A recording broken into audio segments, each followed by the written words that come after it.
The Florida State Department of Employment was a pleasant place. It wasn't as crowded as the Los Angeles office, which was always full. It was my turn for a little good luck. Not much, but a little. It was true that I didn't have much ambition, but there ought to be a place for people without ambition. I mean, a better place than the one usually reserved. How in the hell could a man enjoy being awakened at 6:30 a.m. by an alarm clock, leap out of bed, dress, force feed, shit, piss, brush teeth and hair, and fight traffic to get to a place where essentially you made lots of money for somebody else and were asked to be grateful for the opportunity to do so? Welcome aboard, ladies and gents, to Factotum by Charles Bukowski. The man, the myth, the legend. It's actually wondering when this was published. 1978. Pretty old. It's funny, I mean, I was curious, I suppose, because even though, you know, the situation he's in sucks, admittedly, but when I look at it, I'm kind of somewhat envious. Not in the capacity that, you know, it's got many prospects and whatnot, but to live how he lives, I don't think is achievable nowadays. Maybe it still is in America, but I would doubt it. You know, it's not that easy to get a boarding house or pay rent for a week somewhere. It's actually very difficult to. I don't even think this type of living arrangement exists anymore. It's all documented and you have to pay things in advance, and yeah, you can't drift around the way that he does. And I'm not saying it's a great way to live or anything, but I mean, I wouldn't argue with it. At certain periods of my life, I think it would have been advantageous, but whatever. Anyway, that's just a personal anecdote. Welcome to the stream. It's good to be back. He lies, but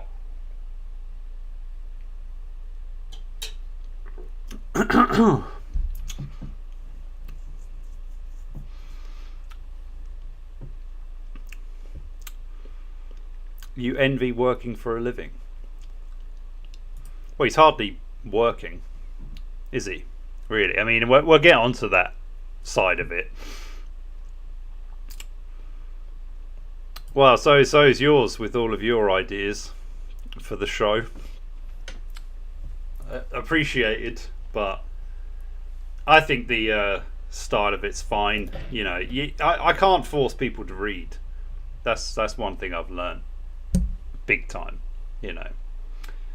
And in a way, it's actually quite difficult in general. You know, you lend books to people, whatever, and never see them again. People in general don't read. You have to be quite a certain type, especially one who reads consistently.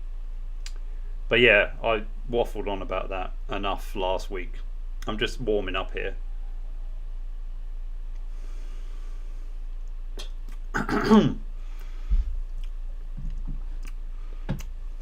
Literally just call your nearest Amazon warehouse. Job done.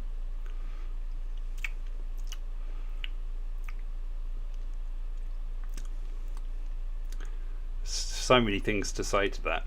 Why the fuck would I want to work for Bezos? I mean, the pay is a little bit better than it would be on average in terms of minimum wage, but the working conditions at Amazon are fucking shocking. they're better in Factotum, I would say, to a certain degree. But whatever. Yeah, Factotum by Charles Bukowski. I was trying to remember whether this was the first novel of his that I read. I'm pretty sure the first things I ever discovered were his short stories. And they do have a very similar vibe. And in a way, I kind of view a lot of his novels as being similar. Mainly because it generally will focus on, certain time period, work is involved, women are involved, like it's all much the same kind of subject matters, struggling to get by, living like a bum, drinking excessively, all of that kind of stuff. So I do think the short stories are a good introduction into it. When it comes to novels, for me, I'm pretty sure this was the first one I went for reasons that probably escape me now, but when I looked up what a factotum is, I thought, oh, okay, yeah, I like the sound of that. And I do think this subject matter, if you don't know what it is, it's basically somebody who works menial jobs, going from one to the other all the time. So it's, warehouse staff or automobile garages and things like that, where it's like very monotonous factory line or assembly line type of shit.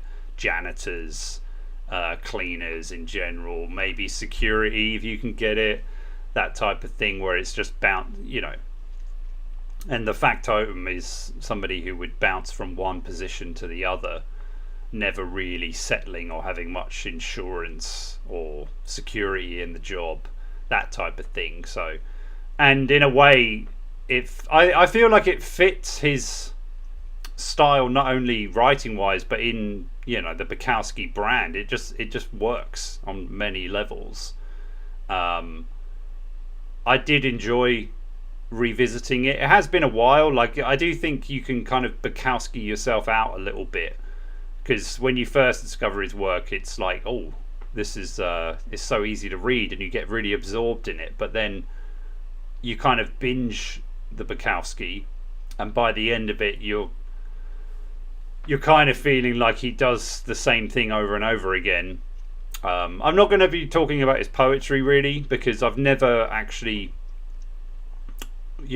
dived into that side of his work. Not because I'm completely disinterested, but just in general, poetry hasn't ever been something that I'd go to. Like, I'm far more interested in fiction or non-fiction really. And when it comes to other writing styles, whilst I have an appreciation for poetry, I don't have inclination to read it. So yeah, but it is interesting to imagine that if you had just read his poetry, you would probably think of him as a very different type of writer, whereas his novels and short stories also, have a separate style to him. I imagine there are still similarities, but I'm not familiar enough with his poetry to really comment on that. But what I do feel that is probably the case is that he is somewhat more heartfelt within his poetry, and it's more gut-wrenching in a sense of desperation and the ideas and concepts of love and all that kind of stuff, which he does get into with his novels, but they're far vaguer, and they have, you don't dive into any depth with anything, and nor do you really with the plot. I mean, in a lot of ways, it's, if I was to describe what this book is about, it's, Henry Chinaski, which is a very thinly veiled self-autobiographical version of Bukowski, but I do think it's also a glorified one, like the macho-ness and all this kind of stuff. I do think he's being a tad excessive to the point of unbelievability in moments.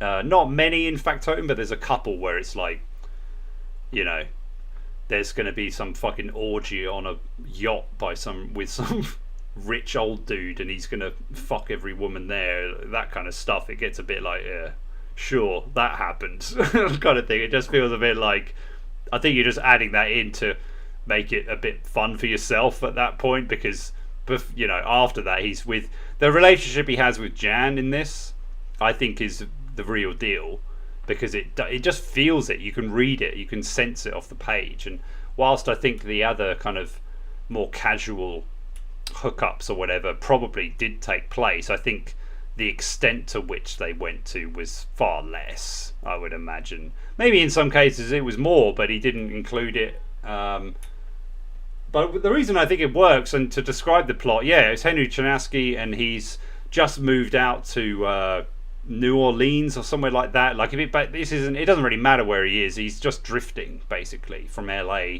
to New Orleans to wherever it may be.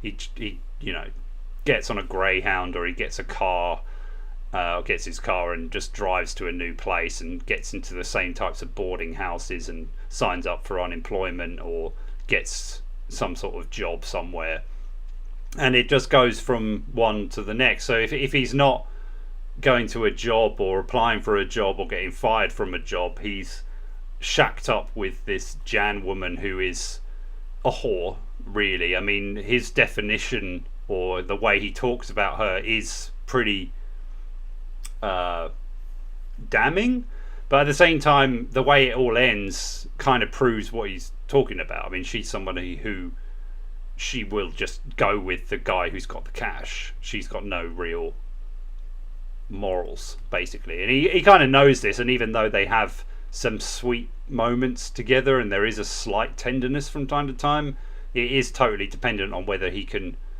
shack her up, basically. She does try to help him a little bit, but when when ground zero kind of really hits, she fucks off without a second thought, kind of thing. But so that's pretty much the whole novel as well, by the way. It's not something where you're getting some sort of journey, and you're not going to get some twist in the story where things suddenly start looking up and maybe think he'll prosper and all this kind of stuff. No, it's just day-to-day grind of existing, and possibly one of the best documentations, at least of that era, of knowing what a factotum is. And like, and the strength of what Bukowski does is it does feel very real. Like, for the most part, it is like reading about just an average guy's life who's just trying to get by. And there are things that are said about it, like the nihilism, for instance, and it kind of gets somewhat criticized for that, but I don't really understand that criticism, mainly because he might be depressed or nihilistic or look at the world for its absurdity and feel like that it's completely hopeless, but his own resilience in this regard is quite admirable, I would say. It's inspiring, even. Like, no matter how shitty things get, whether he's sleeping in parks or having to do night work in some grotty warehouse somewhere or whatever, like, he just perseveres, he keeps going. And there is an element of him not only trying to find himself and his way in the world, but it's I would say it's a nihilism of strength more than anything. It's got and dare I say, it's even got a slight level of optimism, or at least like hope for things improving. And it is easy to overlook that in Factotum, because the writing element of Chinaski isn't mentioned much. He does get a story published, and I think in the film version they close the film with him discovering this, so he gets sent an acceptance letter, and so you get the idea that he's been doing this relentlessly. It's just something he doesn't mention throughout the novel too much, but in the novel we learn of this about halfway through, and he's quite happy about it, but then that's it. Like, and there is a very much like every time something ends, most of the time, in fact not all the time, the next chapter will be at a different job in a different situation. Like, it just keeps, and so there's no memory of like the past things really. There is a little bit from time to time, but in a sense it's all anecdotal nothingness in a sense. But there is an element to his writing that's just pure enjoyment. Like, he does have this skill where everything's just on the surface what it is, and you move on.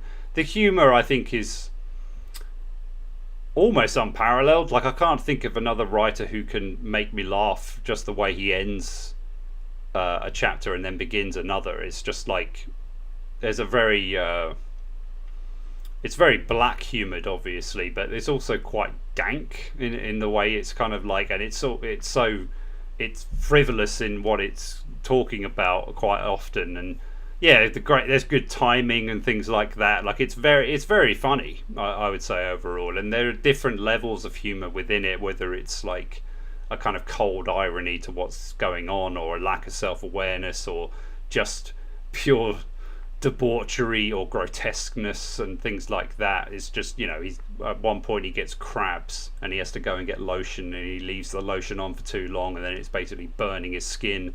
Then Jan comes back and it's obviously her, or who he got it from. He accuses her of being, a slut and all this kind of stuff, and then she claims that she must have sat on a toilet seat or something, and then it's just like, yeah, it's just a lot of like hilarious stuff. The other stuff when he's slightly violent towards her, I also find amusing. Maybe I shouldn't, but there's one bit where she's gone off and she's just, going from bar to bar trying to get free drinks, and he finds her and he just flips out and says something like, I tried to make a good woman out of you, but you turned out to be nothing but a goddamn whore. And then he smacks her off the thing, and every other guy in the place couldn't give a shit. They're just like watching it, and he even says, like, if anyone's got a problem, fucking say something now. And they're all just like, nah, fine. And then he walks out, but their relationship's almost like, I like the fact that nothing is really made of this. It's just an incident that's occurred. It's an argument that's happened. And they move on. And there is a sense of, I don't know, maybe it's a kind of rugged working class attitude toward things, because with the amalgamation of life's disappointments, at a certain point you just don't make mountains out of molehills. So it's like, when you compare it to like how people are like now, or at least what you see in mainstream media or online, it's a totally different world. I mean, I'm sure this kind of thing's still going on, but there is kind of, I miss that a bit. I miss things not always being super serious and you have to talk about it and dive deep into your trauma and fucking, all of this nonsense. And it's just a bit like, no, that's just how things are. People are arseholes. He is an arsehole in it, but he's so beautifully aware of that you kind of can't help but like him, because even though he does get this like arsehole label as well, I'm often thinking like, he's quite a nice dude overall. Like, he's chilled, he's laid back, he is lazy and couldn't give a fuck and stuff like that, but there's a quality to it that I can't help but really shine to be honest. I mean, especially the way he goes about his work, and like when he gets sacked, he's just like, okay, fine, you can my ass, where's my check? Give me my check. And he kind of goes out of his way to make sure he's going to get his check. He doesn't even suffer from the embarrassment of getting sacked from some really easy job, or for doing something ridiculous like just going for a nap because he couldn't be asked to stay up and things like that. And I just can't help but like, almost similar like in American Beauty, when Kevin Spacey meets the drug dealer guy, and the way the drug dealer guy quits his job as a waiter, and he's just like, you've just become my personal hero. I kind of have the same relationship to that. It's just like, oh yeah, there is just something admirable about people living in it's not fearlessness, but it's also like, there is an element of it, knowing your rights, and even when you're clearly fucking up and not doing your job, you still know that you're owed something if you've given your time. And I think even though he is severely flawed and lives very much like just a bum, which are like, hobos and whatnot get talked about quite often, and he seems to have a admiration for them in the same way. There is just something, a quality to him that I just think shines through, and I don't know whether that's hope or human spirit or something, but it's definitely there, and you feel it on the page even during its grimmest moments.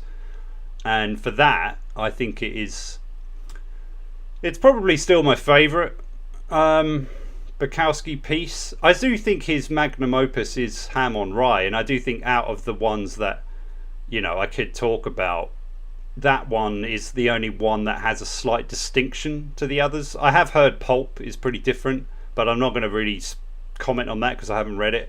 But I have read Post Office, which was his first. I think Factotum followed it. Women came in at some point. Women is the worst one for me because it doesn't make sense to me to be a subject matter when women are in every piece. Doesn't matter what Bukowski book it is, women are going to be in it. So to have a whole subject matter be the book doesn't really compute for me, and it goes on for way too long, to the point where it feels like you've already read it. And I think there is a crossover where he kind of almost adds in the same story that you've probably read in Post Office or whatever.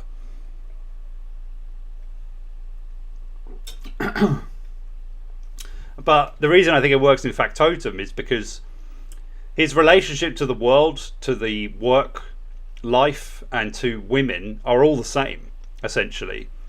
It's come and go, it's ephemeral, it's take it or leave it, it's something that you can't rely on, something you can't trust. And for me, that really makes the linear structure of it work perfectly, because if we're not reading about some job he's being interviewed for, or getting sacked for, or stealing from, or whatever, then he's in some sort of tumultuous relationship with a woman in a bar somewhere, and it just feels like life. And in these moments where things aren't going well, but you don't give a fuck, and you're just kind of trying to get through the day, and you're doing that with a crutch like alcohol or whatever it may be.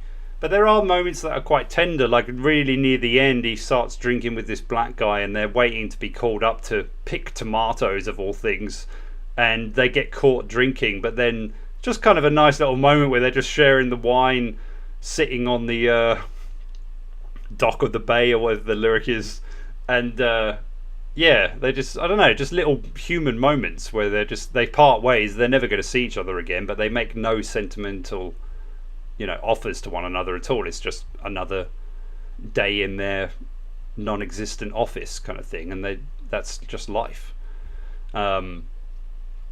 Obviously one of my favourite scenes is probably when he's gonna become a cab driver, and then the guy running this whole thing, he's just got this great kind of way of presenting himself, and it's just hilarious. It's almost like another version of Chinaski in a way, where he's like, right, I'm not your priest, and I'm not your philosopher, but I am here to teach you how to drive. If you can't do this, and there's just a lot of shit talking and back talking to one another, but it's all in really good spirits. It's fucking hilarious, and it's just this ridiculous kind of incident where they're driving in one of those areas that should be a river but is just all concrete because it's dried up, and they're using that space to emergency brake, and all of the drivers are taking turns, and to imagine this scene is total chaos basically, but it's just hilarious. And then it ends because one of the supervisors comes in and pulls him out of there because he's got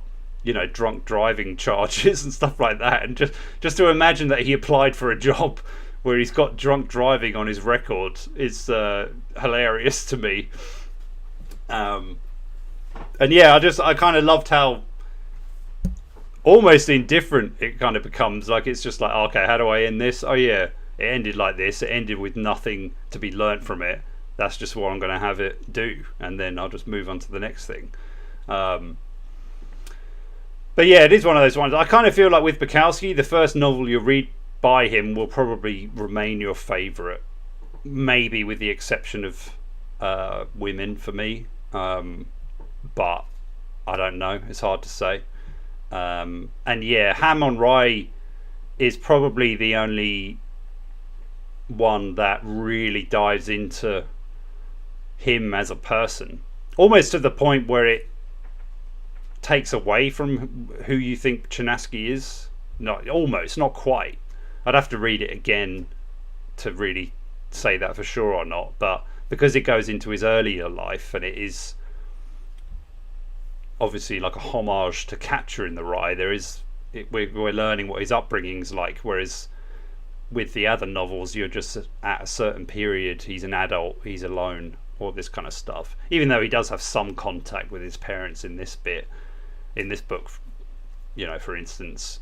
It just demonstrates what his parents and his dad especially is really like, and how they treat him, and how it doesn't really make a lot of difference. They're as warm to him as some random boss that he doesn't know is at a job that he won't last at. Like, they charge him rent, they treat him as if he is just a tenant more than a son, and it just gives a good demonstration really as to why he lives this way, because he's never really had a place he could call home. It's just somewhere to sleep, or just crash out at for a little while until the rent is in arrears and he has to move on and go somewhere else.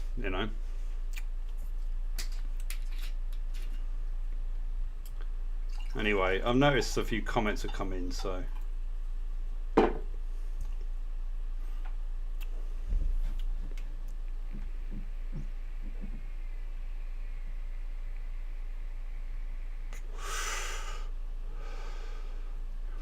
no, I think maybe you're misunderstanding what I meant. I mean, how can you you can't just go, I mean, maybe you could live this way if you stayed in hostels, but you know what the prices of those places are like. It's more that's what I'm getting at. It's like, you can't just go to a boarding house somewhere or some sort of building and say, okay, here's the rent for 2 weeks, and then you've got somewhere to be, and then you can get your check on the day, or you might get paid cash in hand. That's just something that doesn't happen, or it probably does in some circles, amongst the trading classes or whatever, but yeah, in general you're not going to find that type of thing. So it's only in a romanticism, or I'm romanticizing it type of way, where it feels like, as somebody who wants to write a lot as well, that kind of way of living would be more suitable, because I wouldn't be worrying about fucking paying astronomical rent,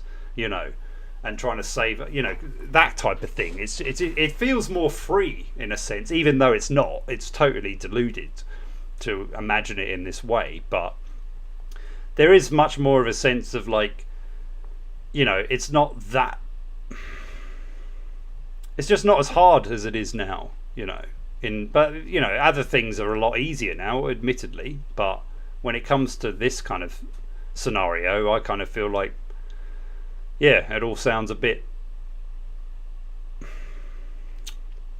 it sounds like it's a lifestyle that I don't think you can feasibly live nowadays, unless maybe you lived in your car or something like that, like then possibly. But yeah, generally speaking, I don't think it's like, we're all aware of like the difficulty it is. You can't just get a job that lasts a week. Maybe if you're doing it through a firm like Manpower or whatever, but they take fucking 25% of your wages, so it's like, what's the point in doing that? Ham on Rye is the best. I would agree. And if someone was to ask me like, what is the best Bukowski novel to read, I would say it's that, but I would still advise them to read something like Post Office or Factotum first,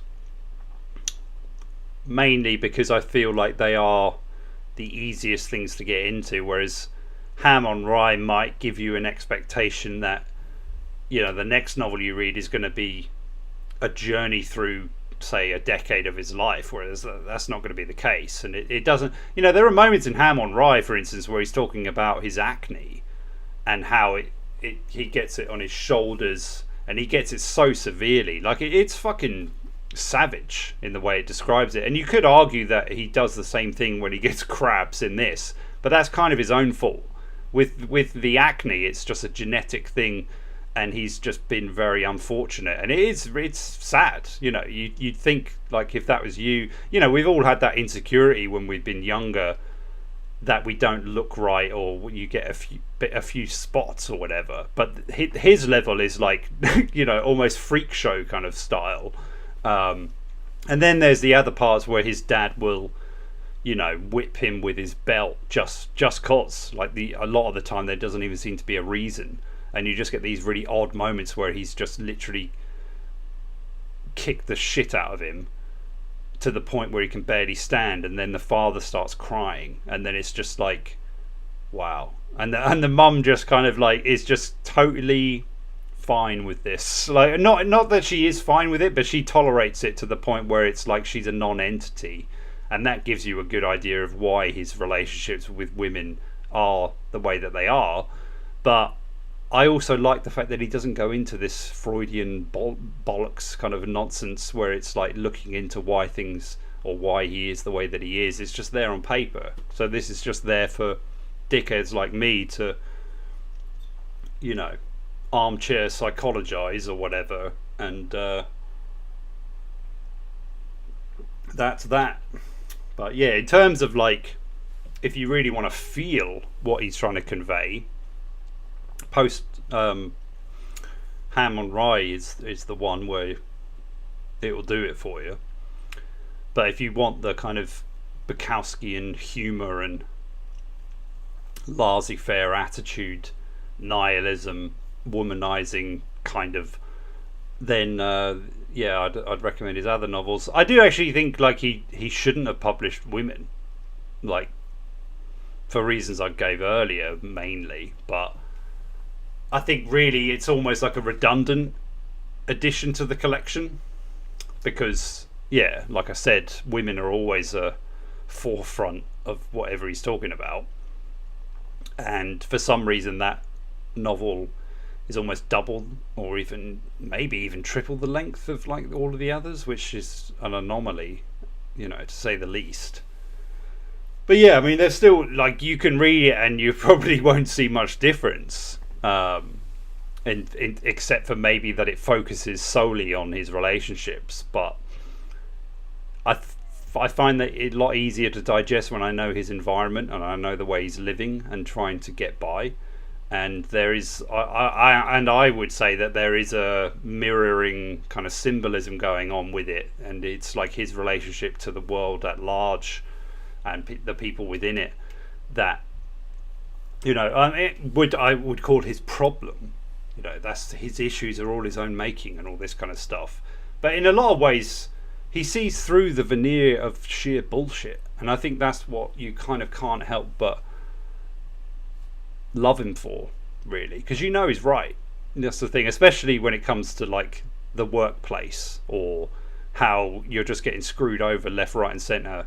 How there's one mention how he just says once you realise everything is a hoax, things kind of get a little bit easier because at least it kind of thing. And it's just like, yeah, there aren't enough souls saying this, and though I believe Bukowski's quite a rare being, especially the fact that he somehow made it, even, despite his circumstances, I do feel that there aren't these types of people around anymore. I mean, Doug Stanhope, to a certain degree, is certainly of a similar ilk, but, he's getting old and weak and not, he's not doing what he used to do in his stand-up anymore. I think his last stand-up sucked, to be honest, and that was like about 5, maybe 4 years ago. So, and that's not to say that I thought it was bad. It's just more like maybe that kind of flame that lives in people. Most people, it dies out at some point. You can have your Kurt Cobains or whatever, but they die young for a reason. It's very rare to have somebody like Bukowski who perseveres with it and sticks with and I think it's because people have a problem with him in general. The man, not Chinaski, Bukowski, because I think he knows who he is, and he's totally fine with who he is. And it's similar to the way Russ Cole is kind of feared. It's like it is a little bit intimidating to the riffraff out there for people to be totally confident, and it's not even a confidence thing. It's more like they just know themselves and they're comfortable in their skin, or they accept who they are, and that's it. Bukowski could have been all like, oh, things could have been so much better if Daddy didn't beat me up, or if I didn't look like a fucking, a blister during my teenage years and all this kind of stuff. But he just kind of states it as fact, and that's just the dice he rolled. It's hard not to admire that, and I do think he is. I mean, he's an anti-hero, but he's still heroic in the way that he goes about his life and how he kind of survives within it. And of course it has major flaws. The amount he drinks is insane, and even just the lack of sustenance and security within his living conditions and all of that kind of stuff, it's all lacking. But it's all up here. He just keeps going. He accepts the circumstances that befall him, and he rolls with it. And there is again,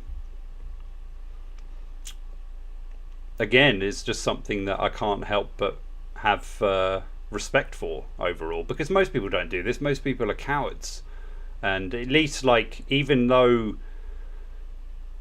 he probably feels and knows he's a failure in many ways, it's like he still has this small little thing that's his, and he'll continue to go down that road. And so all the things that you read about, how he's misogynistic, or he's too violent, or he's so macho, and blah blah blah, like, I just feel like it's analysing parts of him that don't ever encapsulate the whole. There is a lot of nuance in it, and it's easy to overlook that given the simplicity of the way he tells his stories. But the other thing as well is, like, you can't ever accuse him of being boring, even though what he talks about is often quite dull. It's the monotony of the day to day when it comes to living and stuff like that.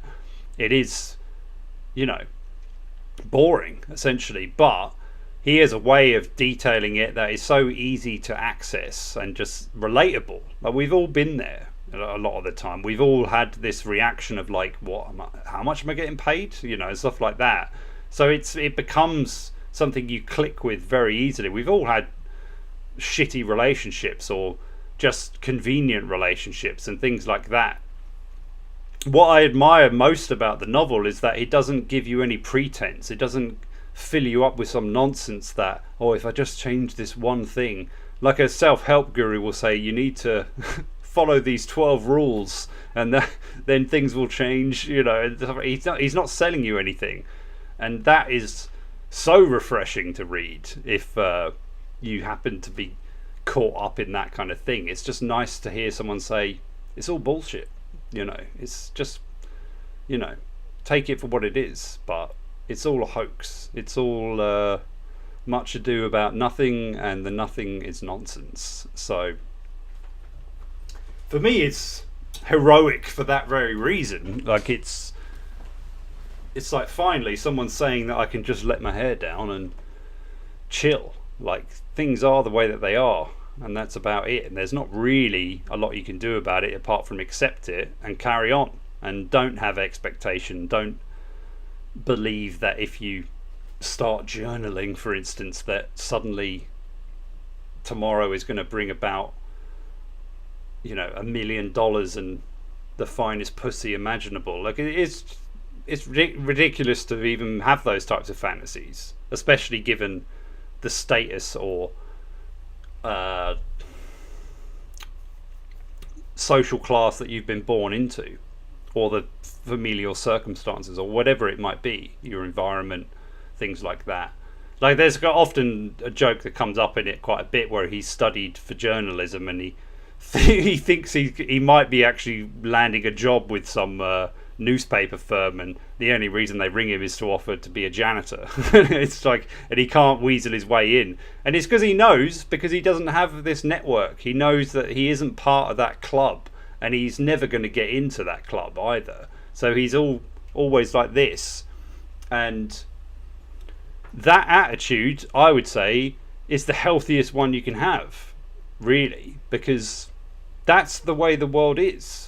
And if you don't realise this, you are well and truly fucked overall, because what you might as well be fantasising about becoming the next Brad Pitt when you're 55 or something. It's not going to happen, basically.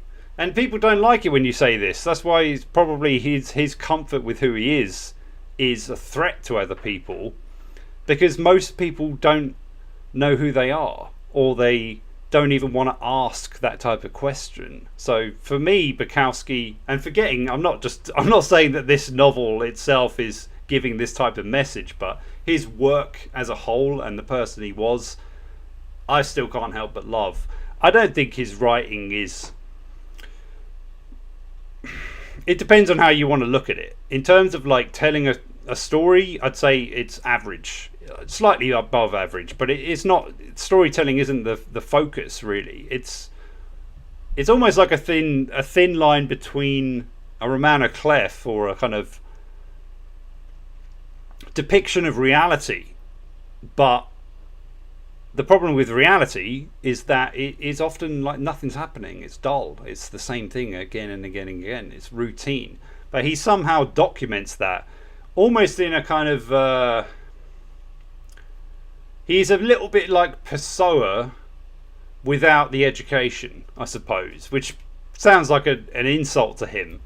But he's like, if you were to try and categorize them in terms of like class, he is the lower to almost underground class version of somebody like Pessoa, who is clearly upper class, or at least middle class in terms of their backgrounds and the types of educations they had and all that type of stuff.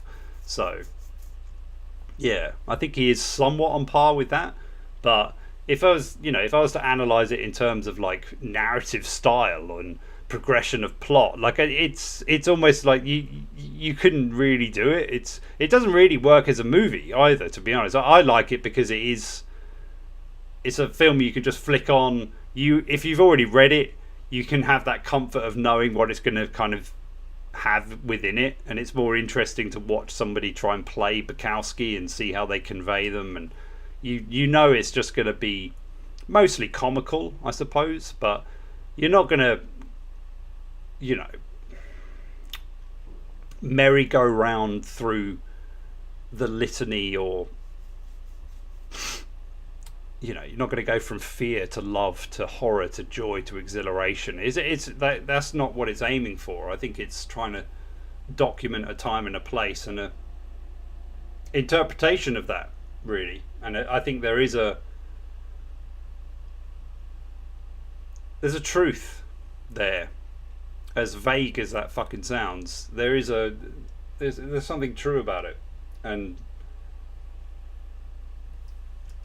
achieving that is actually a lot harder than it seems.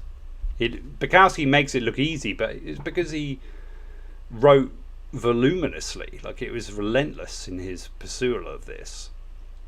And yeah, it does become repetitive or whatever, but most of us only have a certain amount of things to say about whatever it may be. It doesn't matter whether it's within storytelling realms or just in general. Like, the points you're trying to convey will be about half a dozen, maybe a dozen, overall, but you will end up repeating that. Maybe similarly to like what I think Shakespeare supposedly said about how many types of stories there really are. It's like, that's probably true of like how many different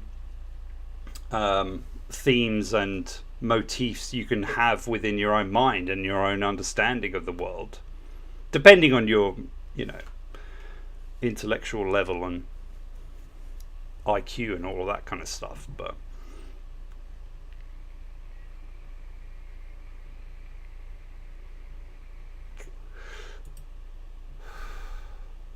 hi, Mike. What's up?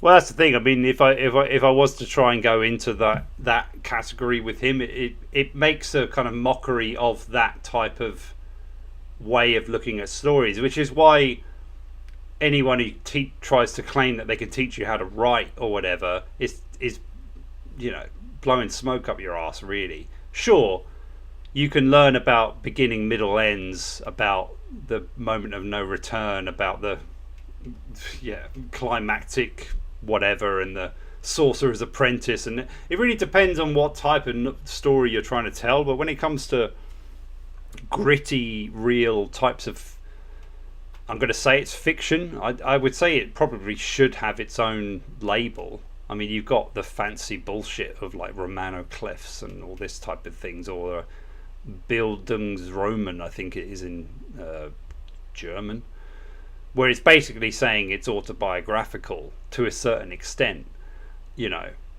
But I think Chernasky, obviously, it's based on his worldview and whatnot, but I do still see Chernasky as somebody bigger, than Bukowski it was in real life, because as much as he does document real life scenarios and situations, you can't do it without gilding the lily a little bit. You've got to spruce it up. You've got to, like he says in like writing kind of advice, what I kind of also adore about Bukowski is how damning he is of other authors, whereas his sole focus is like, you just got to get in and just boom boom boom boom boom boom, like you got to keep it flowing, like there's a rhythm you need to find, and you don't want to fuck around with unnecessary words, and he certainly sticks to that kind of advice, which is it's a compliment, and it is to the benefit of his work, but it is also to the detriment of it if you were to look at it in terms of character development and things like that. There's no fucking character development. Chernasky is the same in every novel at the beginning as he is at the end. There might be some pain and turmoil and heartbreak within it, but he doesn't learn from it. It's not about that. I think it is actually sticking a finger up to that type of thing, because that is far more fantastical and in the realm of delusion than it is within the confines of reality. Most of us are the way that we are, and we can bullshit ourselves by thinking only eating fish and giving up smoking is somehow going to change the trajectory of our lives, but it's nonsense. So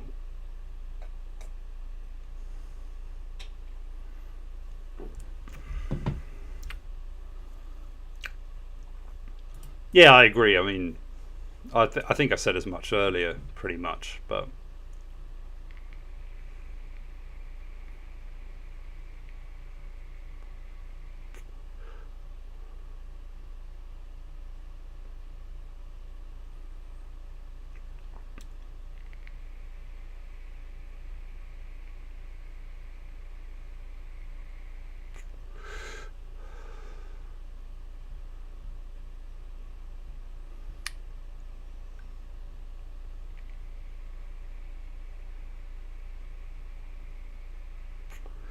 yeah, but I mean, if you check, like, Google Bukowski with a woman, have a look at some of the women he was with, then you'll kind of be like, yeah, I get it. There was a period, I think, around like I've been recently watching or rewatching some Only Fools and Horses, and for those of you who don't know, this is a sitcom, a British one, based the early 80s, maybe I think it first released in the late 70s, and if, just looking at them, you're like, fucking hell, they They just look unhealthy. I'm not sure how old David Jason is at the beginning, but you can already see they just lived in a different environment. I'm not sure it was to do with, pollution or lack of nutrition or whatever, but just in general, when you look back at those eras, you're just like, there's something. It's almost like color is lacking in general.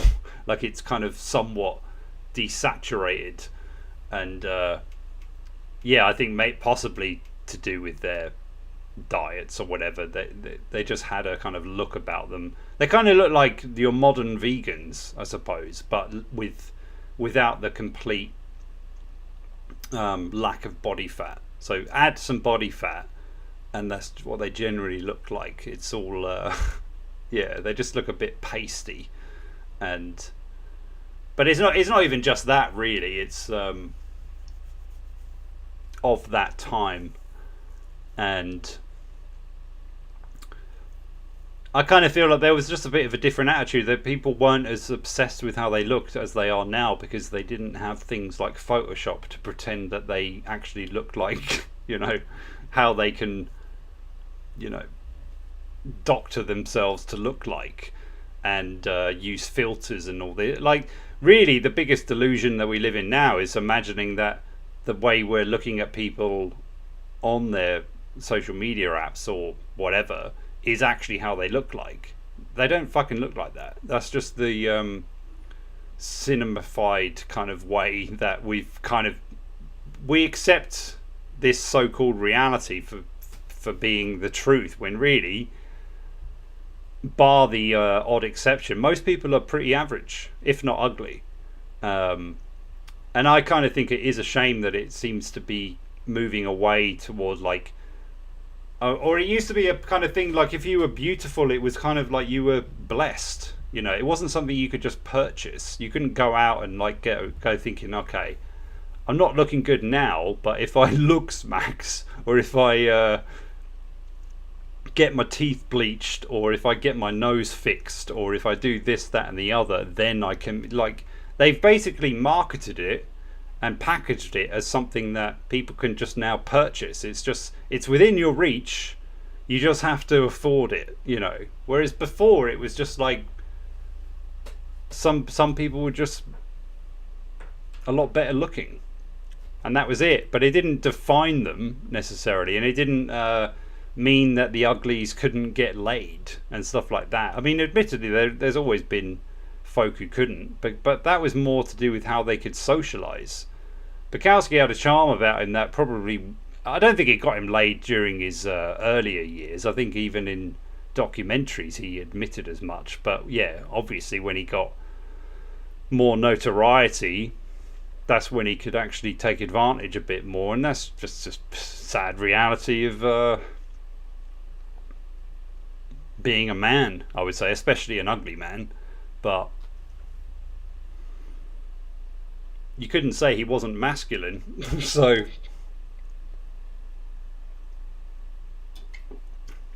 but I suppose he is somewhat of almost like a paradox, because he's got that Hemingway kind of way about him, but compared to Hemingway, it makes Ernest seem poetic in his, or even lyrical in the way he wrote, which he clearly wasn't. But yeah, Bukowski took his kind of style and just stripped it down even further, really. And yeah.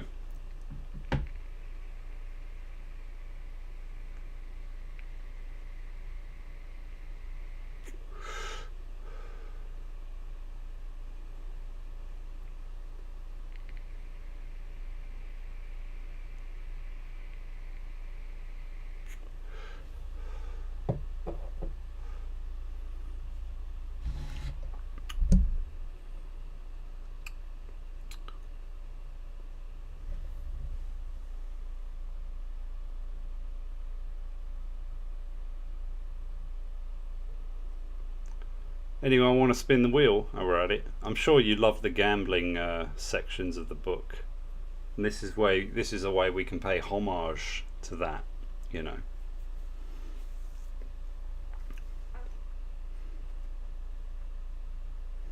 I do kind of love the fact that it does actually have a whole section where he's talking about horse racing, and there's this bit where he's talking about gets friendly with this. I think he's a mixed race kid, or he's not a kid. He's just a young man or whatever. But they kind of clock out as early as they can and race across town to try and get so they can put a bet on, and then they have a kind of scheme going on where they take other dudes' money, and then they know that they're going to bet on a fucking donkey, so they end up pocketing the money, and then for a very short period it seems to be the way to live and things like that. It's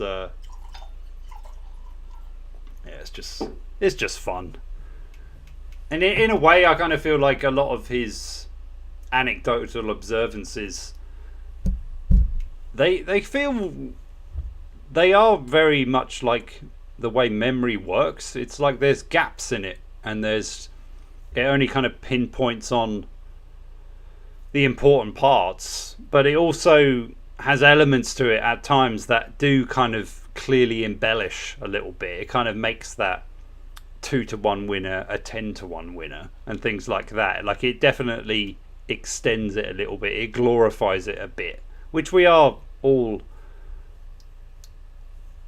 guilty of doing at times. You've got to sell it, you know. So I think there is a clear awareness of that throughout the novel, but there's only a few moments where I think it goes a little bit beyond, where the orgy illusion is a bit ridiculous. And there's a part with a Japanese woman that it felt like he basically tries to mount her at the workplace as if he's totally out of control. He's like, the first opportunity he's had to get some Asian pussy, and he just can't help himself, and she's obviously as submissive as we've all presumed that they are, and things like that. I think he even fantasizes about it like in a way that she's got 200 like 2 centuries of oppression to kind of like, and he calls it wisdom, but I think what he's more alluding to is like, yeah, subservience and stuff like that. It's like, get on your knees, woman.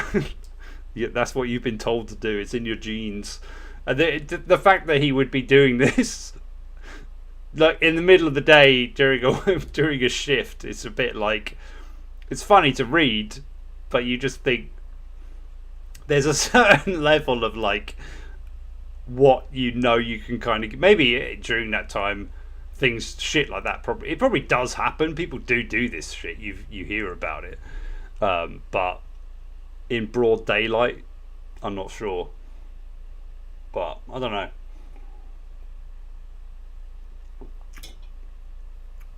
You hear stories, or you are involved in stories.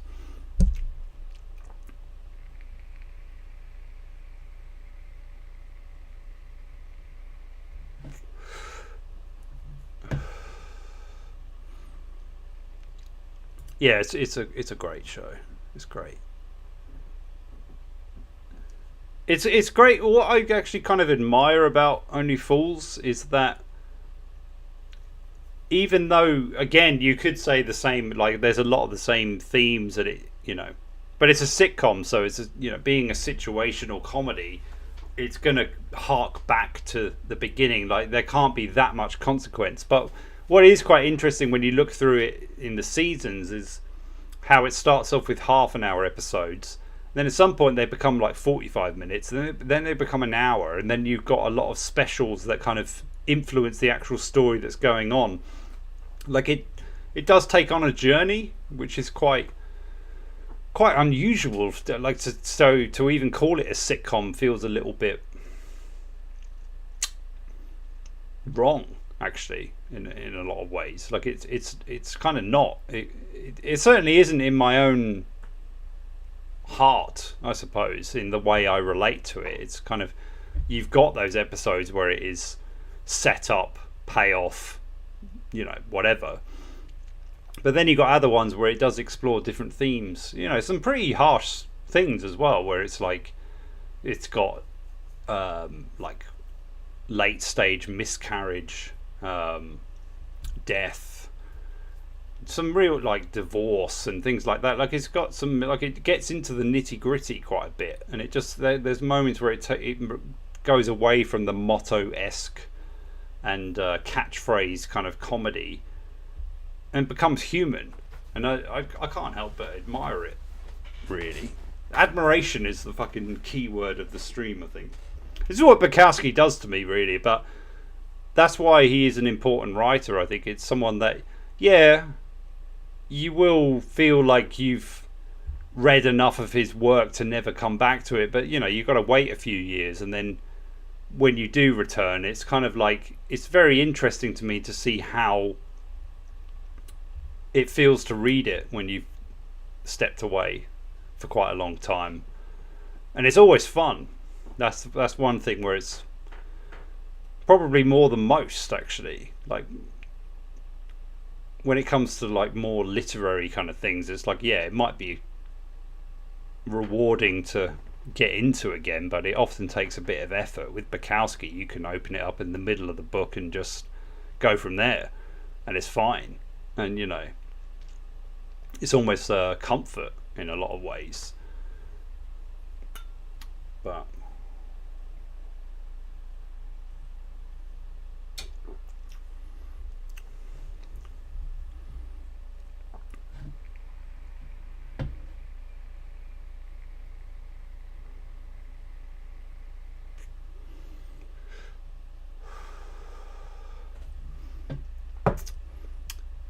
But yeah, well, I don't think I've got too much else to add when it comes to Bukowski. We could read a bit of well, I'm sure Painbow reviewed it. We can see if you've said anything that will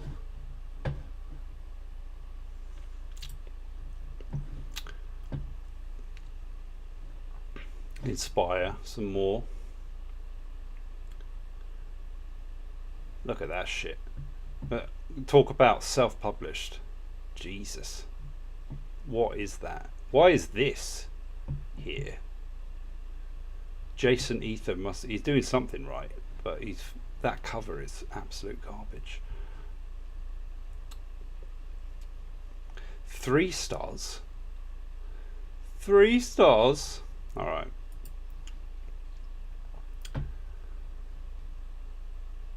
It's One True Pony. Bottom line is, if you've read one book by Bukowski, you pretty much read them all.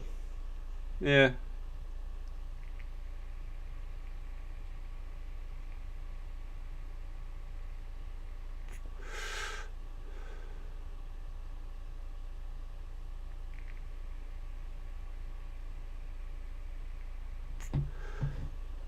Let me move me. That's one of the main problems with his books. They're all written from a later perspective, when he actually was a dirty old perv, and so they struggle to evoke any real sense of him being a younger man, with the possible exception of Ham on Rye, where he manages to elevate the quality of the writing. It's a good point, but it's a run-on sentence. You could learn something from Bukowski. So you're basically saturated in middle-aged cynicism, bloatedness, and whiskey from the word go. And it's actually very entertaining.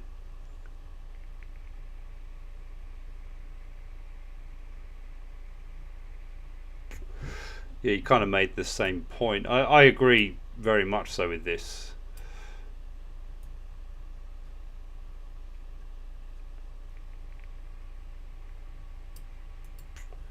But as I said before, I think for me, Factotum does actually fit his style the most.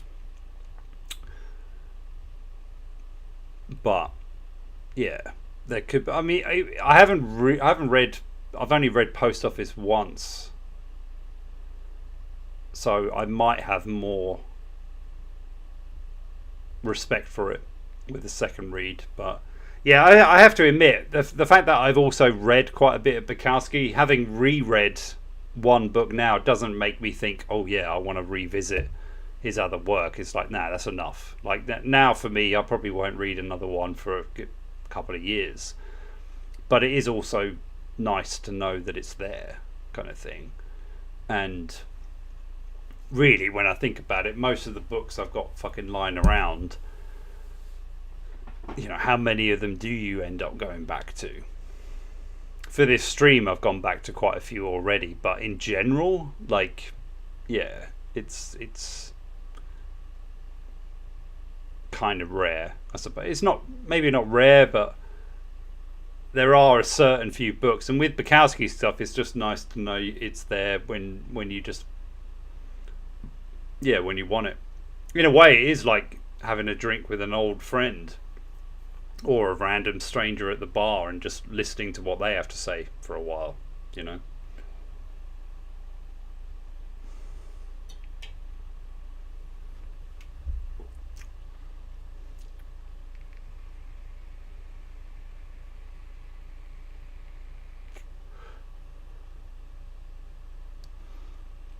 Where's the run-on sentence? Well, if you have to ask that question, then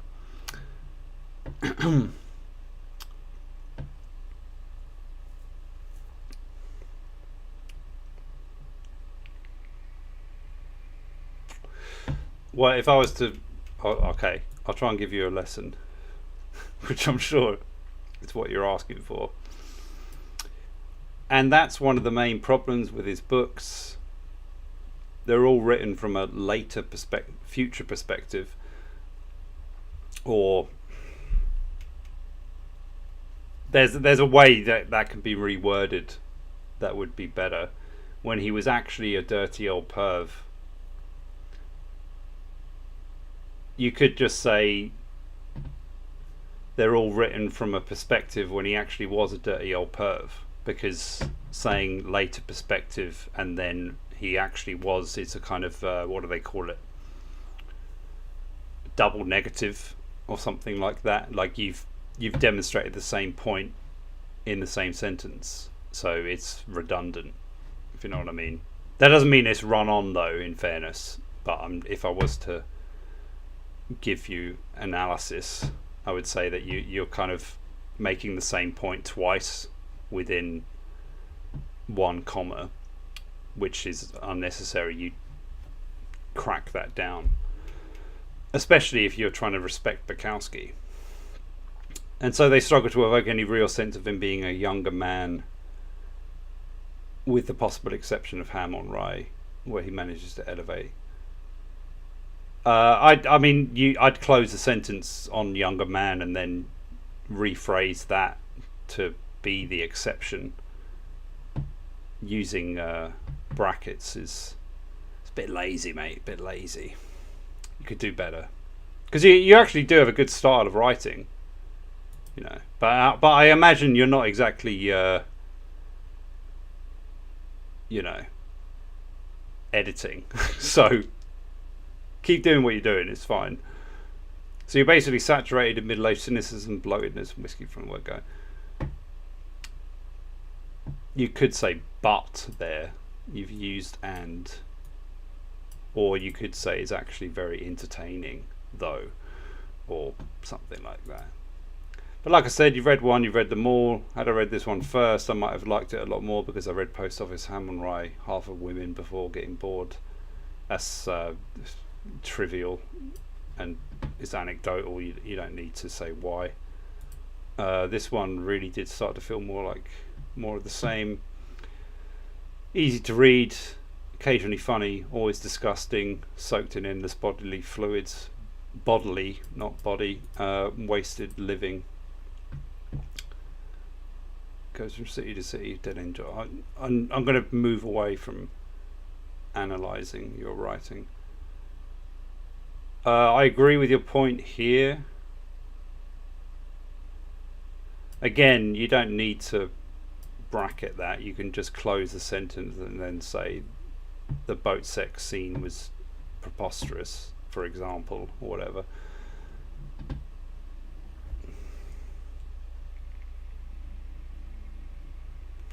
I disagree here. I do think there are moments of tenderness, at least, between him and Jan. Admittedly, it, doesn't go anywhere, but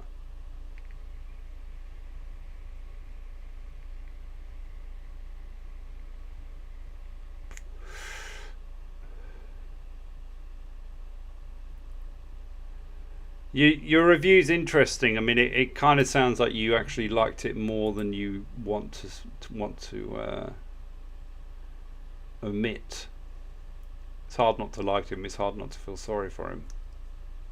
Maybe it's one of those times where you've reread it, or maybe it was your first read, but it kind of sounds like it's a reread during a time where you needed a bit more time to appreciate the style.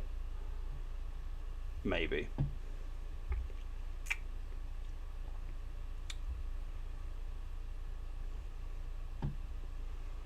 I'd stick with a 4 for me. It's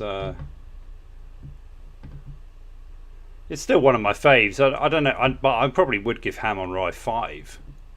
But the rest, Women, I'd probably give 3, 2 if I was being a bit harsh, or if I was trying to include everything or his whole collection, as it were.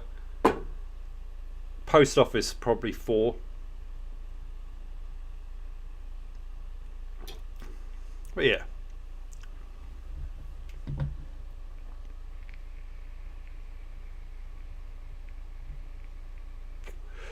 You wish. You should have been listening. I gave you some fucking golden tips there.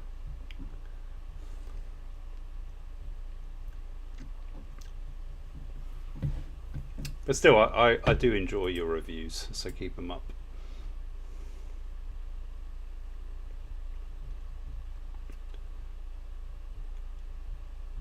And yeah, well, I put it out, like, if any of you others out there want to throw in your reviews, and make sure you add me on Goodreads, and I'll try to include them in the reviews. Obviously updating them if you can. Even if you don't update them, just say, like, doing it for the book club or whatever. That'd be good. So then I'll know you actually done it recently.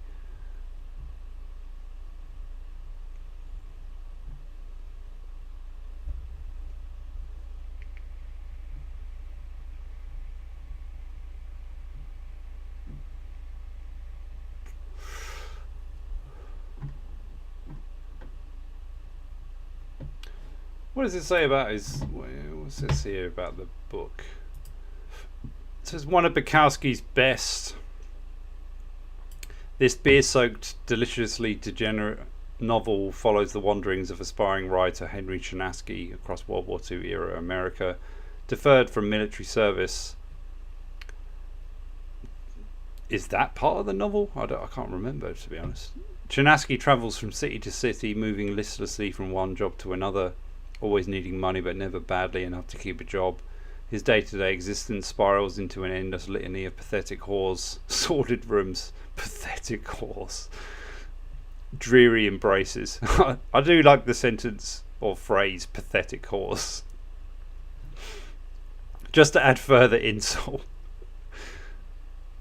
And drunken brawls, and he makes his bitter, brilliant way from one drink to the next. Charles Bukowski's posthumous legend continues to grow. Factotum is a masterfully vivid evocation of slow-paced, low-life urbanity and alcoholism, and an excellent intro to the fictional world of Charles Bukowski. A little bit of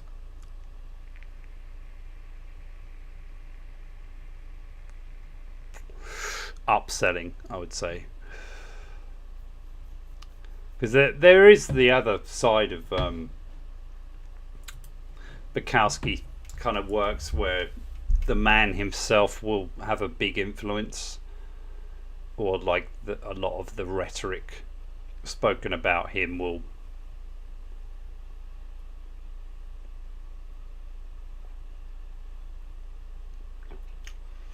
be projected actually onto his work, which I guess is the problem of becoming a somewhat franchise of yourself, because it's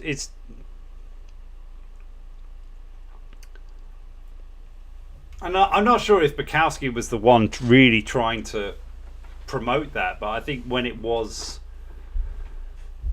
or when he was discovered, or he started to gain a bit more fame and things like that, I think that was certainly played up to a lot of ways. I mean, as the intro in this one particularly alludes to, which I still feel is a bit harsh, but he does mention how he's always got a kind of backdrop. He can go back to his parents and stuff, and then that's all well and good when you read it, but then when you actually see it in the novel, it's like, it's not as if like he can really depend on his parents that much. I mean, yeah, they might take him in in a very desperate situation, but they're soon on his case. He's got no room to breathe, really. Like, he can't do anything. And I think the reason in that section particularly that he kind of goes a bit off the rails is because he really wants to just get the fuck out of there as soon as possible. So he acts even more abominably, really, and he becomes far more reckless, and he doesn't give a fuck. And it's demonstrative of what that environment is. He would rather destroy his, you could say it's like a thing he can fall back on, and there is a truth to that to a certain extent, but what is he really falling back on? He'd be better off in a mental institute than he is in his own home. And the two aren't that divided, but at least he wouldn't have the parental overwatcher on his case 24/7, charging him more rent than some shithole down the road will do. Things like that. So it's like, what comfort is that supposed to be? It's like, yeah, it's good to have or whatever, but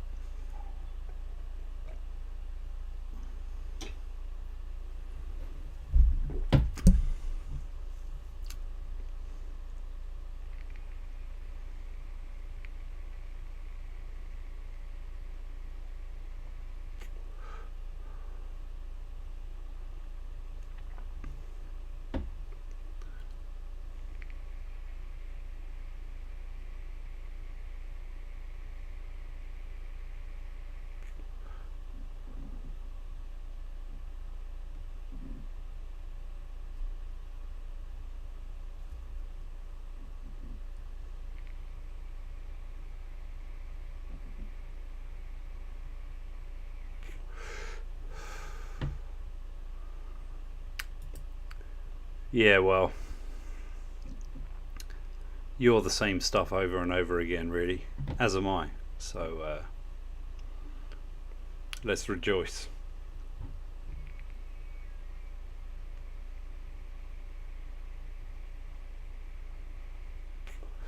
Anyway, yeah, we can decide on next week's book.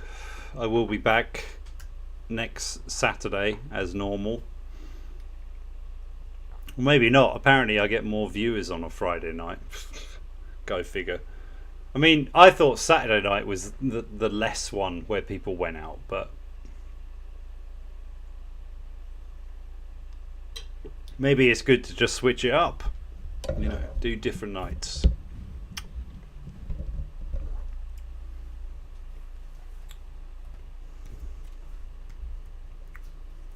You also got to admire how quotable some of his work is.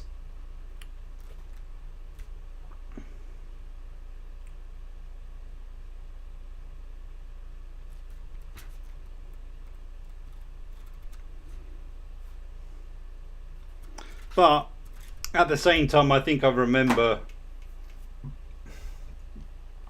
he thought at some point, I mean, Bukowski himself, he kind of thought that he would be more respected within literary circles at some point for his work. I don't think so. Not really. For legitimate reasons, no. But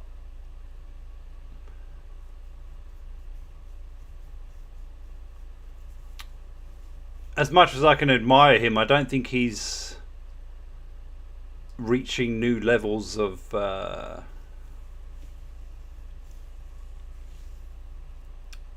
literary style or anything. I don't know. It's difficult. It's really difficult with Bukowski in some ways. He is a love him or hate him kind of type, and I do adore him, but I also see the flaws, especially when it comes to the writing itself. Or I see, not necessarily, it's not a flaw, but it's also it is a lacking, I suppose. It's like what it doesn't have. And yeah, I mean, I think I said it earlier. It's like the things that are a benefit to his writing are also the negative. So maybe things are better if you read more of his poetry. I'm not sure. That could be potentially something interesting to look into. I'm not sure I can ever be bothered to do that, but yeah, maybe throwing in a few Bukowski poems from time to time might give us a deeper insight into what he was going on about or trying to say, but I would doubt it overall.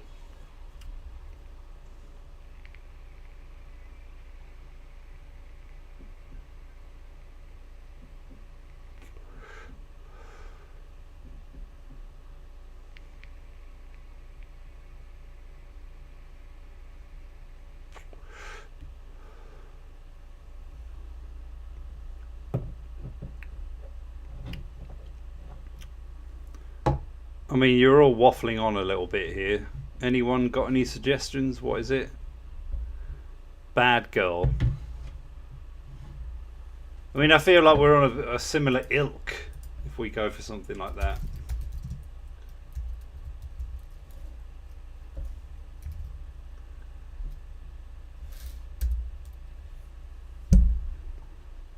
Who's this by?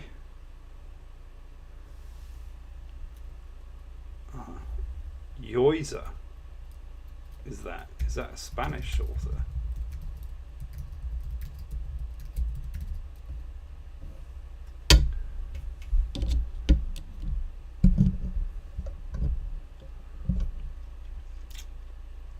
Vargas. Is it your? I mean, I'm probably saying it incorrectly, but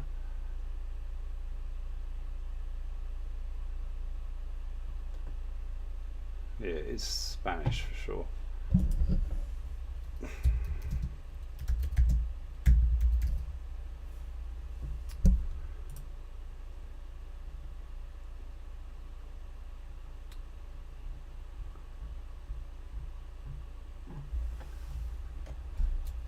I think I'd go against this rather here. So I'm not against reading it. I just think for the next book.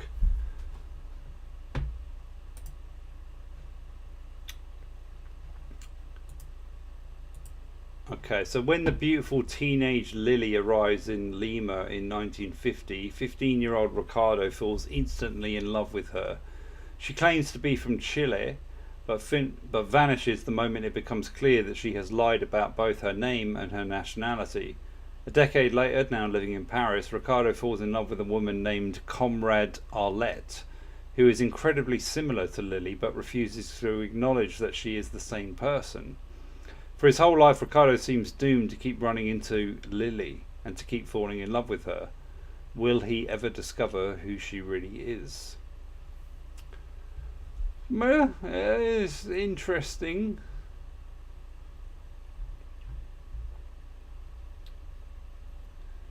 Immensely moving, intriguing, poignant.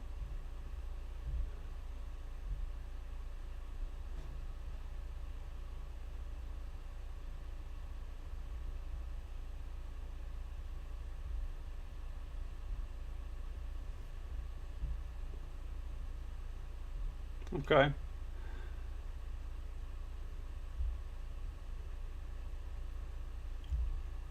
It sounds interesting.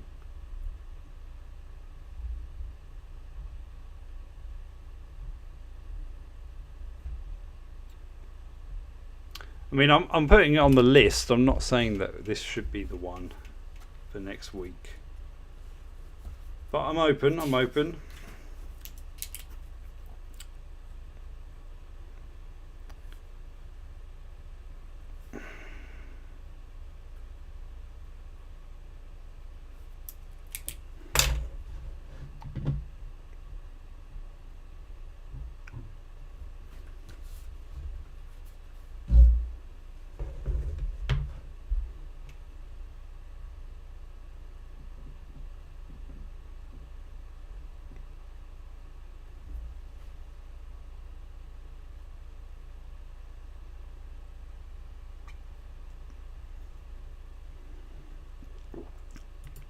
Yeah, I mean, I would say there's definitely some truth to that.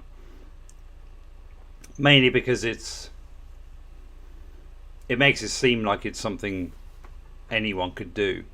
But again, I do think that's the skill in Bukowski. Or maybe the luck, maybe it was just his time, the perseverance of what he was trying to do gave him some limelight, during a certain period of his life. But I'm glad it happened for him overall, because he is better than most writers. So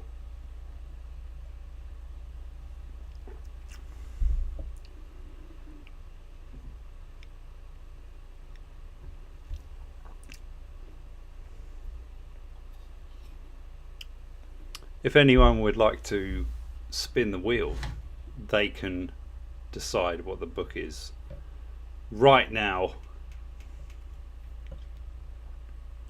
and they can do it for a £5 tonight. This is the promise. First come, first serve. If you're in, you're in, but be aware that if we hate it, you will hear about it.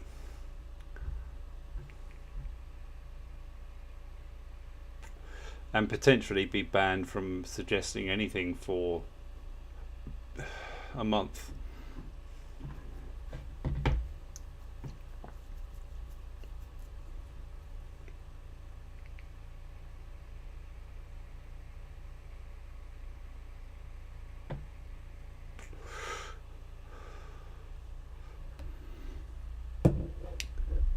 Would he get? Yeah, that's an interesting point, actually. I'd say.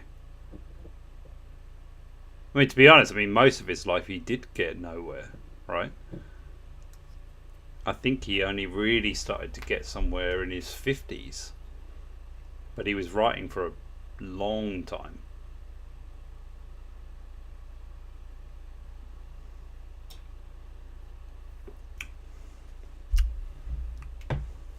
Yeah, I don't know.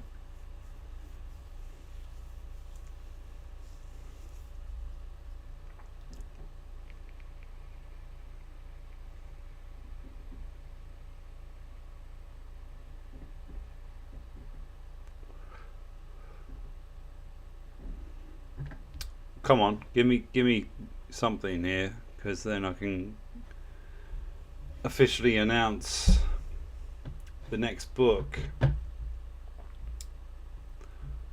Get the fuck out of here.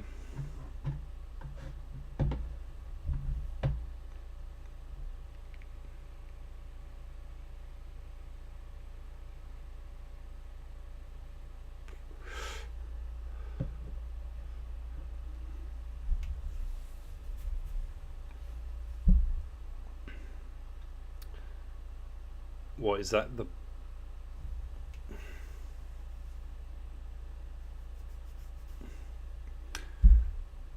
My other choice is The Plains by Gerald Manane. Manane, especially since it's only 100 pages.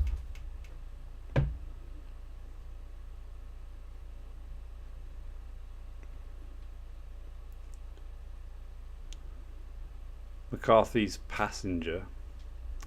Well, I might be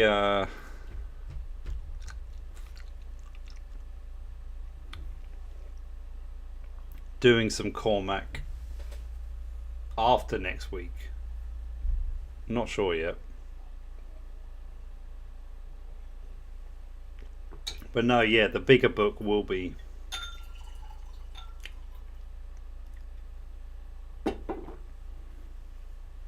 decided next week, basically. This week is just normal kind of stuff.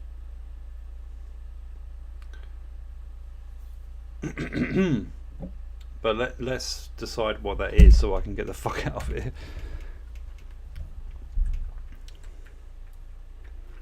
Well, I'd love a donation, but you know, we're not all going to get what we want, are we? So, yeah.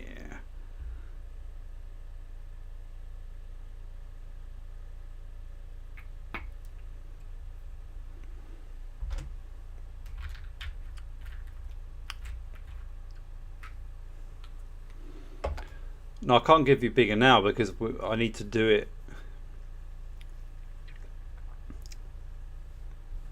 next Saturday.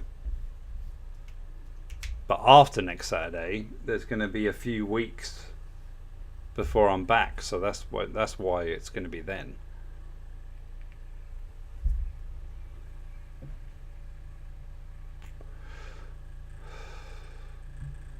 The moviegoer. Let me have a look at this.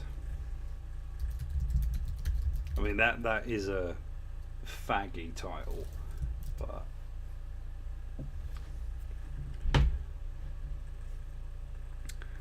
The Moviegoer is the debut novel by Walker Percy, first published in the United States, blah blah blah. Okay, that says nothing about the book. You just see, what is the fucking...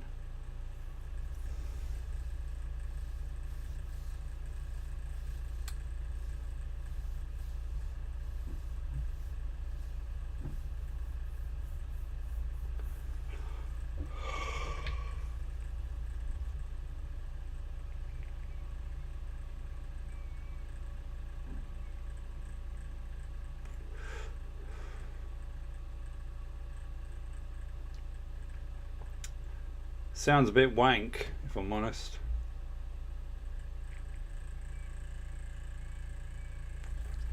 I mean, it sounds alright.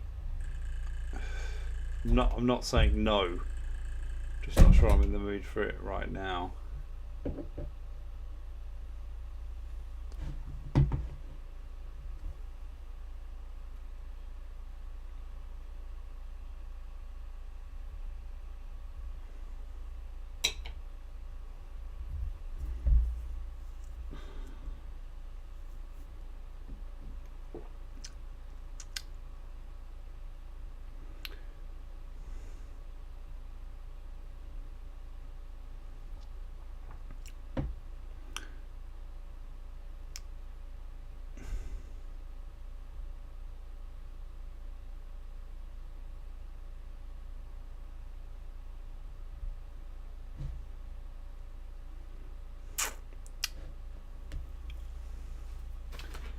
You're gonna make me fucking decide, aren't you?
Okay, yeah, no one's commenting. All right, I'm gonna go with. Thing is, I find sometimes when we say let's suggest the next one, we're very keen to continue down the same path. I'd rather go opposite than that.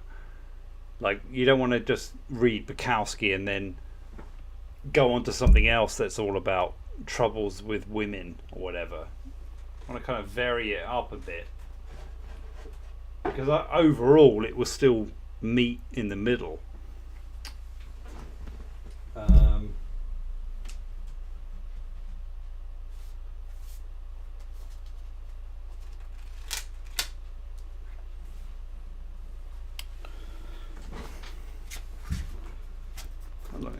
It's longer than I'd normally. Oh no, it's not. It's short.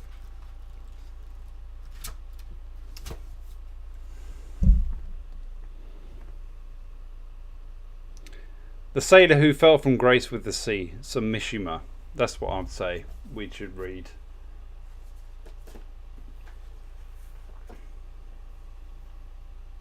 I have read Confessions of a Mask. Don't think it's great. When I read this, I enjoyed it quite a bit. I'll be intrigued to reread it. I mean, we're always going to come back to the same type of kind of thing, but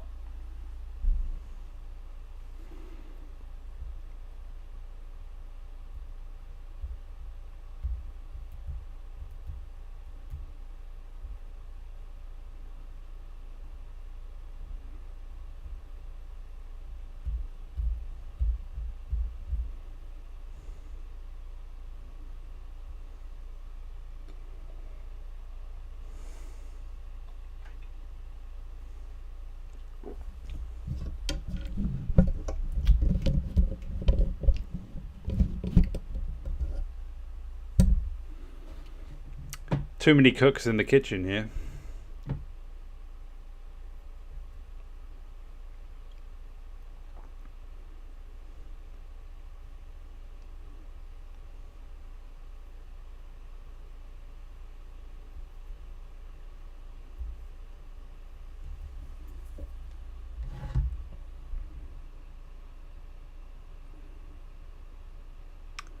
Well, Paintbow, you know, you've donated, so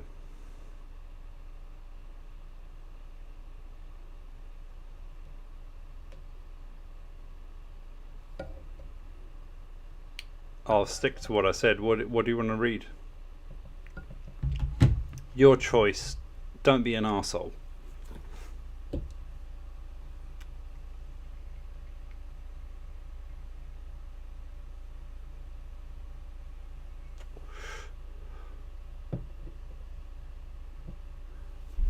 Are we? I mean, if you want, we can stick with the Sailor Who Fell from Grace, but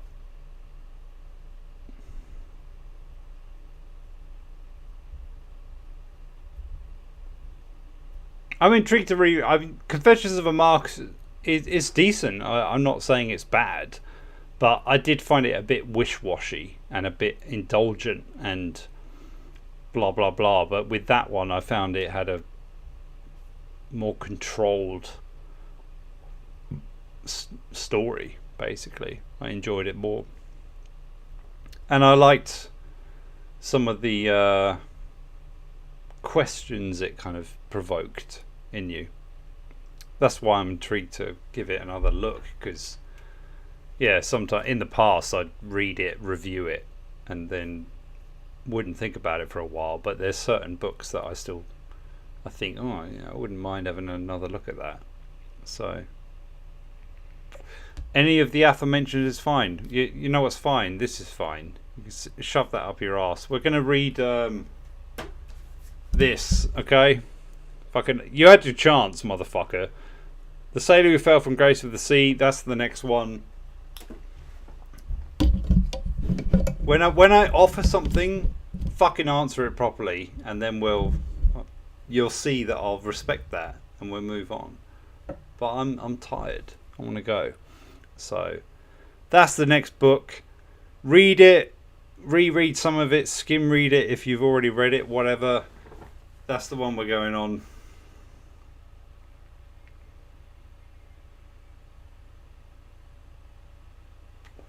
Sailor it is. I'm looking forward to it. But yeah, if you really want something and you don't want to pay for it, at least give me a good fucking reason to put it on there. That's all I'm asking. That's all I'm asking. But yeah, it's been fun. Thanks for tuning in, as always. And yeah, I'll see you soon. Take it easy. Yada yada yada. That's the thing. I mean, Bukowski brings in the fucking brings in the crowd. I'm not sure Mishima will do that, but we'll see. We'll see.